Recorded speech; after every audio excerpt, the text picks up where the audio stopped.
आगे बढ़ते हैं। धारचूला में क्षतिग्रस्त पुल पर सफर करने को लोग मजबूर हो गए हैं। जान जोखिम में डालकर ग्रामीण नाला पार करते हैं। बादल फटने की वजह से यहां पर नेकल नाले पर जो बना पुल था वो बह गया और उसके बाद से अभी तक यहां पर उमचिया तीजम में पैदल पुल का निर्माण नहीं हुआ है। ग्रामीण कई बार पुल बनाने की मांग भी कर चुके हैं। अब ऐसे में पुल तो वहां पर बना नहीं हुआ है। अपनी जान जोखिम में डालकर लोग इस रास्ते को पार करने के लिए मजबूर हैं। धारचूला में क्षतिग्रस्त पुल पर सफर करने को लोग मजबूर हैं। देखिए तस्वीरें भी हम आपको दिखा रहे हैं। कोई भी बड़ा हादसा यहां पर हो सकता है। जान जोखिम में डालकर किस तरीके से ग्रामीण नाले को पार कर रहे हैं ये आप देख सकते हैं। बादल फटा, बादल फटने की वजह से नेकल नाले पर बना पुल वहां पर बह गया और उसके बाद अभी तक पुल का निर्माण नहीं हुआ है, जिसकी वजह से लोग परेशान तो हैं ही। मांग भी कई बार कर चुके हैं पुल बनाने की, लेकिन अभी तक कहीं कोई सुनवाई हुई नहीं है। क्षतिग्रस्त पुल पर सफर करने पर लोग किस तरीके से मजबूर हैं ये आप खुद ही तस्वीरों में देखकर अंदाजा लगा सकते हैं। और अब बात देहरादून से मिल रही बड़ी खबर की। यूकेएस एसएससी भर्ती परीक्षा मामले को लेकर केस दर्ज हुआ है। विजिलेंस ने मुकदमा दर्ज कर कार्रवाई शुरू की है। 2016 में ग्राम पंचायत विकास अधिकारी ने 196 पदों पर भर्ती हुई थी। तत्कालीन सीएम हरीश रावत ने उच्च स्तरीय जांच बैठाई थी। हरीश रावत सरकार के बाद फिर त्रिवेंद्र सरकार ने भर्ती को रद्द कर दिया था। परीक्षा के दौरान ओएमआर शीट से छेड़छाड़ के कई आरोप लगे थे। तो ये बड़ी जानकारी आपको दे दें। अब इस पूरे मामले को लेकर केस दर्ज हो गया है। विजिलेंस ने मुकदमा दर्ज कर कार्रवाई शुरू कर दी है। दरअसल 2016 में ग्राम पंचायत विकास अधिकारी के 196 पदों पर भर्ती हुई थी। उस वक्त हरीश रावत की सरकार थी और तब उच्च स्तरीय जांच बैठाई गई थी। हरीश रावत सरकार के बाद फिर त्रिवेंद्र सरकार ने भर्ती को रद्द कर दिया था और परीक्षा के दौरान ओएमआर शीट से छेड़छाड़ करने के कई आरोप लगे थे और अब इस पूरे मामले में केस दर्ज हो गया है। रवि कैंतुरा हमारे संवाददाता ज्यादा जानकारी के साथ हमारे साथ जुड़ गए हैं। रवि, 2016 का मामला, मुकदमा दर्ज होकर अब कार्रवाई शुरू हो गई है, क्या पूरी जानकारी है? जी बिल्कुल, देखिए 2016 में भर्ती हुई थी। सबसे पहले तो 2015 में आयोग बना था। उसके एक साल बाद जो भर्ती हुई उसमें ही ये बड़ी धांधली सामने आई थी, जिसमें आरोप ये लगे थे कि किसी गुप्त स्थान पर जो परीक्षा की जो कॉपियां थी उनको रखा गया था। ओएमआर शीट पर जो है छेड़खानी हुई थी। तब तत्कालीन हरीश रावत की सरकार थी, उसकी तरह जांच बैठी थी, लेकिन उसका कुछ हुआ नहीं था। हालांकि जब त्रिवेंद्र सरकार आई तो त्रिवेंद्र सिंह रावत ने इस भर्ती को रद्द कर दिया था। 2018 में भर्ती दोबारा हुई थी और इसमें जो लोग पहले निकले थे 196 उम्मीदवार जो थे, उनमें से सिर्फ 8 का ही चयन दूसरी भर्ती में हो पाया था। अब विजिलेंस से ये जांच मिल गई है, मुकदमा दर्ज हो गया और सीधे तौर पर जो अधीनस्थ सेवा चयन आयोग के जो तत्कालीन जो उस वक्त के पदों पर जो अधिकारी थे उन पर गाज गिरनी पूरी तरीके से संभव है, क्योंकि इसमें तमाम जो विभागीय जो अंदर के अधिकारी थे आयोग के, उनकी मिलीभगत सामने आई थी। हालांकि इस पर पहले जांच पूरी तरीके से नहीं हुई थी। जैसे हाल ही में पेपर लीक का मामला एसटीएफ ने खुलासा किया, उसी तरीके से विजिलेंस को जांच सौंपी गई है। तो निश्चित तौर पर कोई बड़ी कार्रवाई जरूर होगी और इसमें कई बड़े ऐसे नाम हैं जो बच पाए थे उस समय 2016 में, लेकिन अब वो सामने निकल कर आएगी, क्योंकि मुख्यमंत्री साफ कर चुके हैं कि किसी भी तरीके का भ्रष्टाचार बर्दाश्त नहीं किया जाएगा। ठीक है रवि, बने रहिए आप हमारे साथ, आगे आपसे जानकारी लेंगे। तो देखिए बड़ी खबर आपको बता दें, भर्ती परीक्षा मामले को लेकर अब केस दर्ज हो गया है। 2016 का ये मामला है। विजिलेंस ने अब मुकदमा दर्ज कर कार्रवाई शुरू कर दिया। विजिलेंस की टीम जांच पड़ताल करेगी और उसके बाद कई बड़े नाम भी इसमें शामिल हो सकते हैं।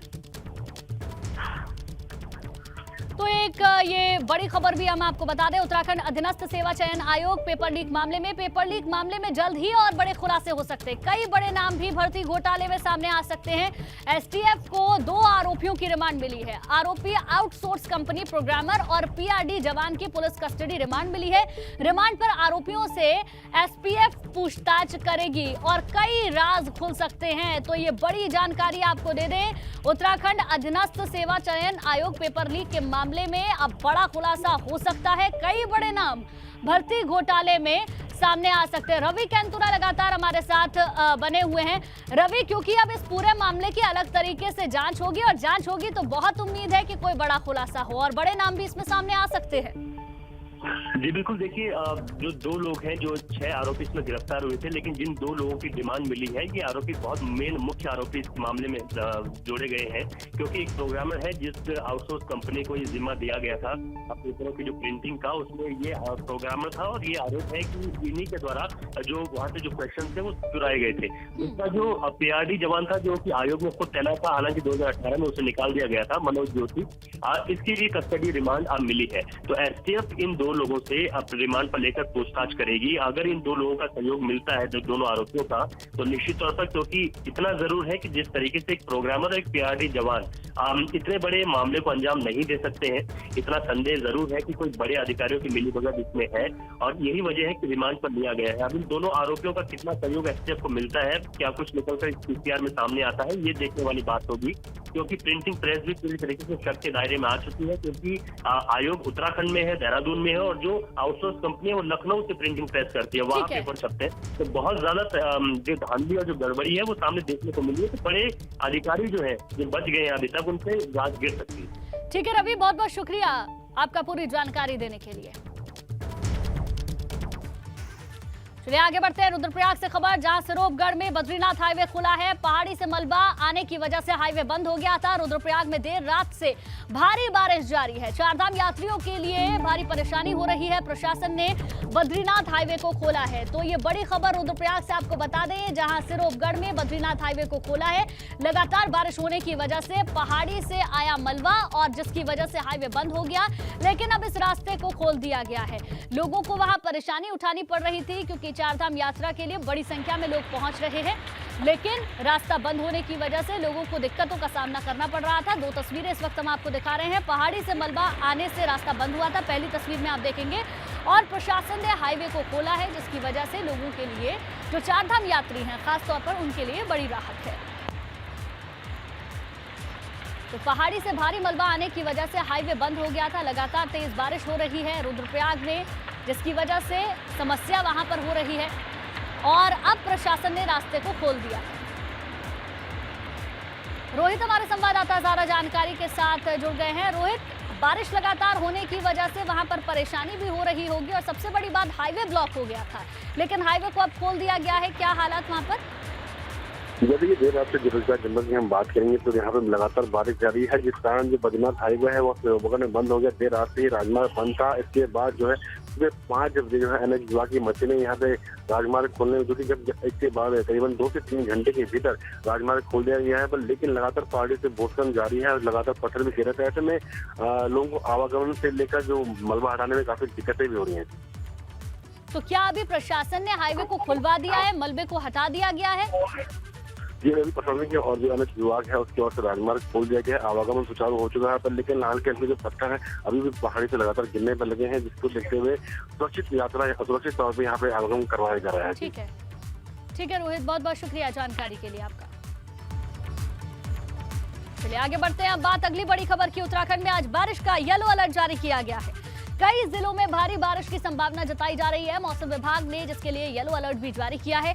30 जुलाई तक मौसम विभाग ने येलो अलर्ट जारी किया है। ये बड़ी खबर आपको बता दें, कई जिलों में तेज बारिश होने की संभावना जताई जा रही है मौसम विभाग ने, जिसके लिए येलो अलर्ट जारी किया है। 30 जुलाई तक मौसम विभाग ने येलो अलर्ट जारी किया है, यानी कि कई ऐसे जिले होंगे जहां पर तेज बारिश होने की संभावना जताई गई है। येलो अलर्ट कई जिलों के लिए जारी किया गया है, और ये मौसम का मिजाज 30 जुलाई तक इसी तरीके से रहने वाला है, ये मौसम विभाग का पूर्वानुमान है। तो कई जिलों में भारी बारिश की संभावना है। येलो अलर्ट मौसम विभाग की ओर से जारी कर दिया गया है।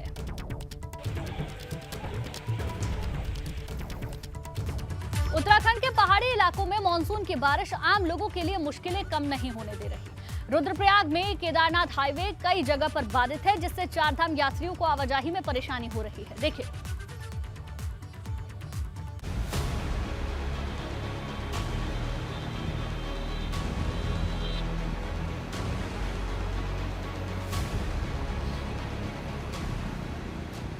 मॉनसून सीजन में केदारनाथ हाईवे पर सफर करना खतरनाक है। पहाड़ियां दरक रही हैं, जिससे हाईवे पर सफर करना मुश्किल हो गया है। केदारनाथ यात्रा और केदार घाटी की लाइफलाइन केदारनाथ हाईवे पर ऐसे कई डेंजर जोन बन गए हैं जिनसे हर दिन मलबा गिरता रहता है। बारिश होते ही ये डेंजर जोन राहगीरों के लिए मुसीबत बन जाते हैं।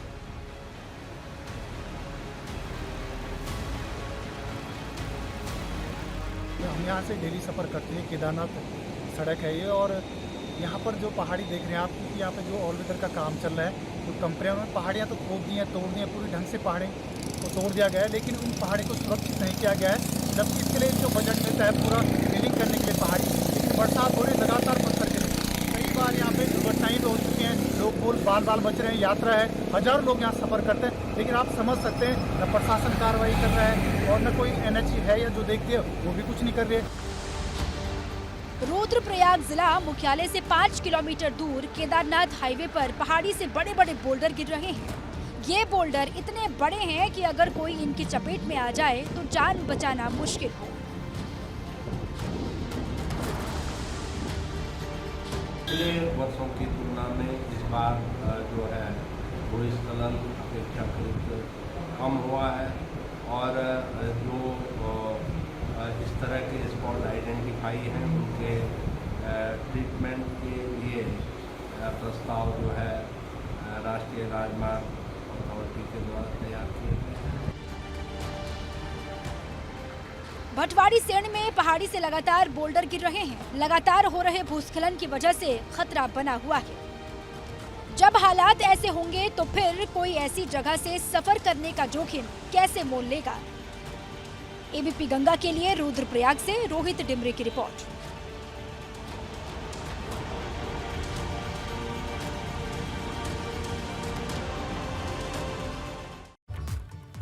वहीं उत्तराखंड के धारचूला में भारत चीन सीमा को जोड़ने वाले तवाघाट लिपुलेख मोटर मार्ग में सेना के वाहन के ऊपर मलबा गिर गया। मलबे की चपेट में आने से एक युवक की मौके पर ही मौत हो गई, साथ ही 2 सेना के जवान घायल हो गए, जिन्हें धारचूला के आर्मी बेस कैंप लाया गया है। आपको बता दें कि देर शाम लिपुलेख से धारचूला आ रहे सेना के वाहन के ऊपर छंकन नाम स्थान पर चट्टान भरभरा कर गिर गई, जिससे युवक की मौके पर मौत हो गई, साथ ही 2 सेना के जवान भी इस घटना में घायल हो गए।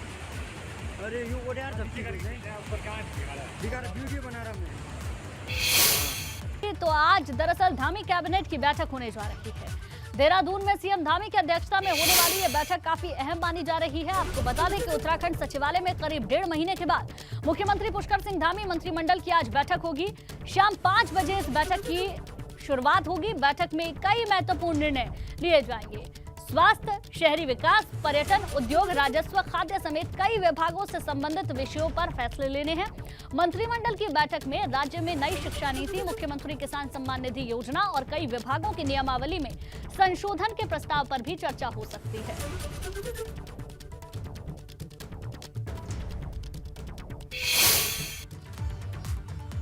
और विनोद कुमार हमारे संवाददाता देहरादून से ज्यादा जानकारी के साथ हमारे साथ लाइव जुड़ गए हैं। विनोद, बड़ी बैठक होनी है कैबिनेट की, क्योंकि 1.5 महीने के बाद ये बैठक हो रही है और कई सारे मुद्दे होंगे। इसके साथ साथ नियमावली में संशोधन प्रस्ताव को लेकर भी चर्चा होगी, स्वास्थ्य को लेकर, खाद्य को लेकर, कई सारे विभागों की को लेकर चर्चा इस बैठक में होगी। तो कितनी महत्वपूर्ण ये बैठक हो जाती है? बिल्कुल गुंजन, देखिए आज धामी सरकार की महत्वपूर्ण बैठक है जो आज सचिवालय में शाम 5 बजे शुरू होगी। मुख्यमंत्री की अध्यक्षता में ये बैठक शुरू होगी और कई महत्वपूर्ण फैसलों पर आज धामी सरकार की मोहर लगा सकती है। खासकर जिस तरह से प्रदेश में कोविड के मामले बढ़ने लगे हैं तो स्वास्थ्य से संबंधित कई फैसले आज आ सकते हैं। पर्यटन हो, खाद्य विभाग हो, राजस्व हो, या फिर इसके अलावा जिस तरह से चारा पत्ती का मामला भी उत्तराखंड में गरमाया हुआ था, तो पशुपालन विभाग से भी संबंधित कई फैसले इस बैठक में आ सकते हैं। 1.5 महीने के बाद में ये कैबिनेट की बैठक हो रही है और अब तक सभी को इंतजार है आखिरकार धामी सरकार कौन कौन से बड़े फैसले लेते हैं, क्योंकि चुनाव से पहले राज्य में लगातार कैबिनेट बैठक होते ही रही है। लेकिन जब धामी सरकार की पहली बैठक हुई थी उसमें यूनिफॉर्म सिविल कोड का एक बड़ा फैसला लिया गया था। उसके बाद में अब तक भी कोई बड़ा फैसला राज्य में नहीं लिया गया है। तो सभी को इंतजार है कि आखिरकार कौन कौन से बड़े फैसले आज क्या कोई बड़ा फैसला लिया जाता है। ठीक है, बहुत बहुत शुक्रिया पूरी जानकारी देने के लिए आपका।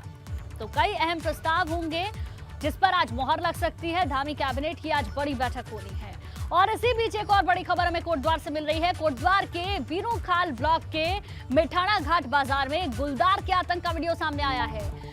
तस्वीरों में ये गुलदार एक घर में घुसा हुआ नजर आता है। जब घर के सदस्यों ने गुलदार को देखा तो शोर मचाना शुरू कर दिया। शोरगुल के बाद गुलदार घर के बाहर निकलकर भागने की कोशिश करता है, लेकिन गुलदार जैसे ही घर की ऊपरी मंजिल की छत से नीचे की छत पर कूदकर भागने का प्रयास करता है, वो एक तार में फंस जाता है।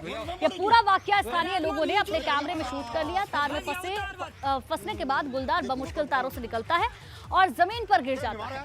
इस दौरान गुलदार शांत हो जाता है, जिसे देखकर स्थानीय लोगों का कहना है कि गुलदार दम तोड़ देता है।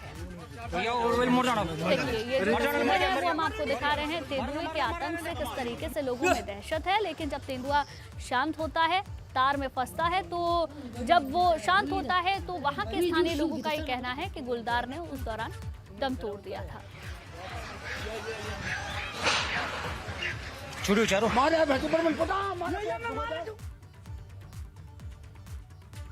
तो देखिए, कोटद्वार से तस्वीरें सामने आई हैं। आप देख सकते हैं तेंदुए के आतंक की वजह से किस तरीके से लोग दहशत में हैं।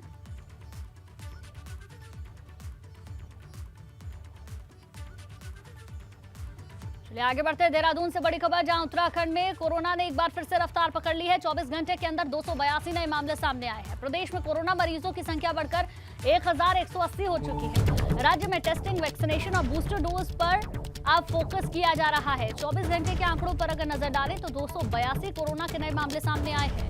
मरीजों की संख्या अब कुल मिलाकर प्रदेश में 1180 हो चुकी है।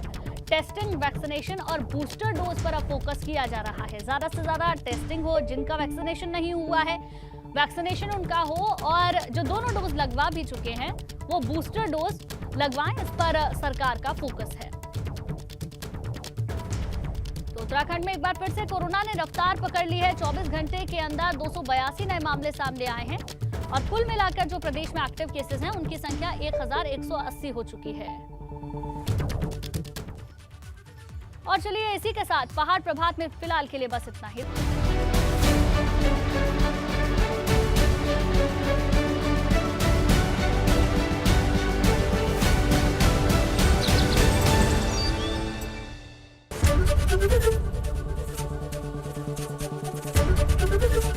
एबीपी गंगा, खबर आपकी, जुबान आपकी।